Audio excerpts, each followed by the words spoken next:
Many of us carry invisible scars from our childhoods. When a child grows up in an environment marked by neglect or harsh parental behavior, it can deeply affect how they see themselves. These early experiences often plant seeds of self-hatred and unworthiness, feelings that linger long after childhood has ended.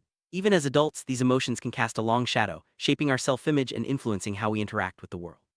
The pain of not feeling good enough becomes a silent companion, coloring our relationships and decisions. Understanding where these feelings come from is the first step toward healing and self-acceptance. Early emotional wounds don't simply fade with time. Instead, they often become embedded in our sense of self, quietly dictating how we feel about our worth. These wounds can make it incredibly difficult to accept kindness or believe that we deserve love. The internal conflict between wanting connection and feeling unworthy of it can be exhausting. Many adults find themselves struggling with persistent feelings of shame or self-criticism, never quite able to shake the belief that something is fundamentally wrong with them. Recognizing the enduring impact of these early experiences is crucial for moving forward. As adults, the pain from childhood often resurfaces in our closest relationships. Without realizing it, we may find ourselves drawn to partners who are emotionally unavailable or even cruel. Alternatively, we might become overly critical of those who show us genuine affection, pushing them away before they can get too close. These patterns are not random. They are attempts to recreate familiar dynamics from the past, even if those dynamics were harmful. The result is a cycle of loneliness and emotional suffering, where old wounds are reopened again and again. These destructive cycles can feel inescapable. Adults who experience childhood trauma often find themselves repeating the same painful patterns, even when they desperately want something different. The familiarity of old wounds can be strangely comforting, making it hard to break free. Each failed relationship or emotional setback reinforces the belief that love and happiness are out of reach. This repetition is not a sign of weakness, but rather a reflection of deep-seated emotional pain that has never been fully addressed. First step toward healing is recognizing that these patterns are not your fault. They are the result of emotional injuries sustained long ago. Acknowledging the presence of this illness is an act of courage. It means admitting that the pain is real and that it has shaped your life in profound ways. This recognition opens the door to new possibilities, allowing you to seek help and support from others who understand what you're going through. Healing begins with vulnerability. Sharing your struggles with someone who is empathetic and understanding can be incredibly powerful. Whether it's a trusted friend, a partner, or a therapist, opening up about your pain allows you to break the silence that has kept you isolated. Vulnerability is not a weakness, it's a strength that paves the way for genuine connection and support. By letting others in, you give yourself a chance to experience kindness and compassion, perhaps for the first time.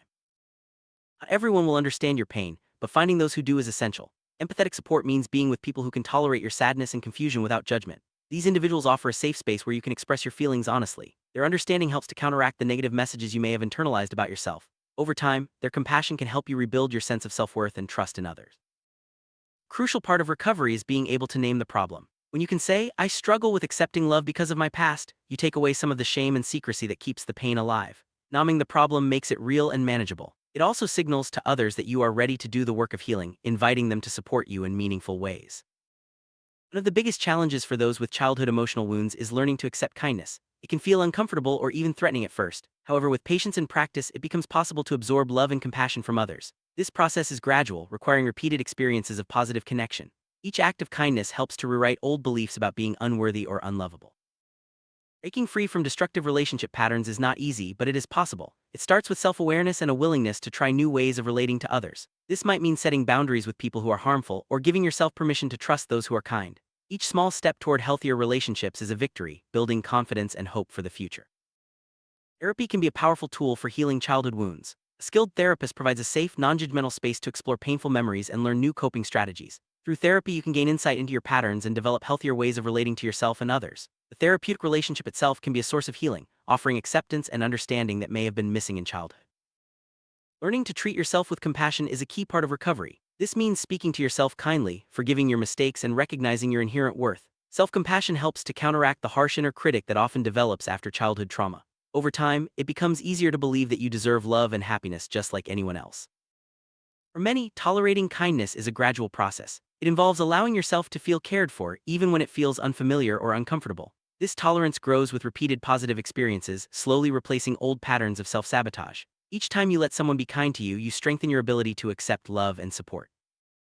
It's important to remember that childhood emotional injuries are universal and timeless. Many people, regardless of background, struggle with the effects of early pain. You are not alone in your journey. By acknowledging your wounds and seeking support, you join a community of others who are also working toward healing and self-acceptance. Healing from childhood wounds is a lifelong journey, but every step counts. By recognizing your pain, seeking empathetic support, and practicing self-compassion, you can gradually break free from the cycle of self-hatred and unworthiness. The path is not always easy, but with honesty, vulnerability, and the support of others, genuine transformation is possible. Remember, you are worthy of love and healing.